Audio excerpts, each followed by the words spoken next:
From Nasdaq's market site, I'm your host, Christina Ayanian. And joining me today is CEO of Helio Genomics, Chen Li. Justin, thank you for joining us. Welcome to Nasdaq. Thank you for having me, Christina. Let's start broad. Talk to me about the Helio journey. Yeah, so Helio actually started out of a laboratory at UC San Diego, out of the Genomic Institute, where the researchers were looking at methylation for aging. And we came up with the idea jointly that the same mechanisms could be really useful for cancer detection. So ultimately, we partnered up, we funded some research there, and we spun out 9 patent families from UC San Diego into Helio, and that's how we got started. And that was 8 years ago. That's amazing. And you're really focused on early detection, early cancer detection, and it improves survival. Yes. Why are you so focused on the liver specifically? So we really like liver because, first of all, it's a large market. People don't realize this, but it's one of the most prevalent cancers worldwide. It is the fastest growing cause of cancer deaths in the US. Liver cancer also has a very poor standard of care. So ultrasound is currently recommended for high-risk individuals every 6 months. There's about 1.5 to 2.4 million of these individuals in the US. It actually, because it's such a fast-growing cancer, the doubling time of a lesion is about 6 months. You have to screen for it every 6 months. So it ends up being a multiplier for the addressable market.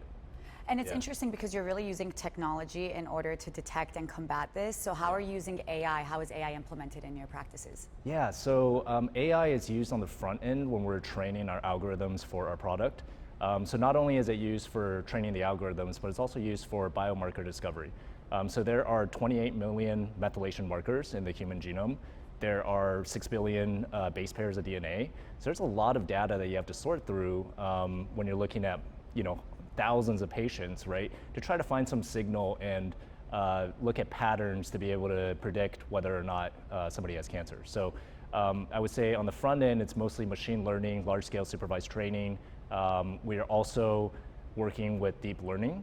So we have our own NVIDIA GPUs. We have our own servers. We're looking at foundational models and applying more AI in future models for our test. Amazing. Yeah. It's interesting how Helio is at the intersection of technology and healthcare. Yeah. No, it's a really exciting space to be. I mean, healthcare, there's so many things that need to be, brought up to date in healthcare, right? There's so many areas that there are opportunities to make a difference and to help patients and help physicians and help the whole system. Absolutely, the sky's the limit. Yeah. Shifting gears a little bit, the 2024 EASL Congress happened in early June. Yes. Talk to me about some of the key takeaways from this. Yeah, so that was a really exciting conference. It was in Milan, Italy, just last weekend. We were out there on the main stage doing a presentation on our CLIMB data set. So CLIMB is our large-scale prospective trial that we just submitted to the FDA. In that trial, we showed that our test was superior in sensitivity to ultrasound and non-inferior in specificity to ultrasound. Additionally, we showed that our test can detect a significant number more of the very early stage liver cancers in lesion sizes as small as 2 centimeters or less. So really, we're showing that we can make an impact over and above ultrasound for detecting the earliest cancers, and also because it's a blood test, we believe that we can really bring up adherence because it's much more convenient and accessible to patients. Absolutely, the accessibility is a huge component. Yeah. So what are some of the commercial implications for this? Yeah. So we are currently in discussions with large health plans as well as integrated delivery networks that are very excited about piloting the Helio liver test. So we will be rolling that out this summer. And we have submitted to the FDA for a full approval. We expect to get potential FDA approval in Q2 of next year. So we would do a soft launch now, and then we would do a much broader launch in Q2 of next year. That's amazing. That's amazing. So what's next in the pipeline? Are you going to expand, stick to liver? Yeah, one of the really interesting things from EASL was there are a number of new immunotherapies and checkpoint inhibitor therapies that are coming to market for later stage hepatocellular carcinomas, and there's no biomarkers to help with precision oncology. So all the physicians and researchers are calling for companies to develop algorithms and biomarkers to help guide some of those treatment decisions. So that's definitely on our roadmap.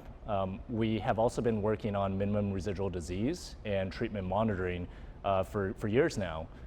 And we feel we can make a deep impact within liver cancer not just in screening, but also in other parts of the continuum.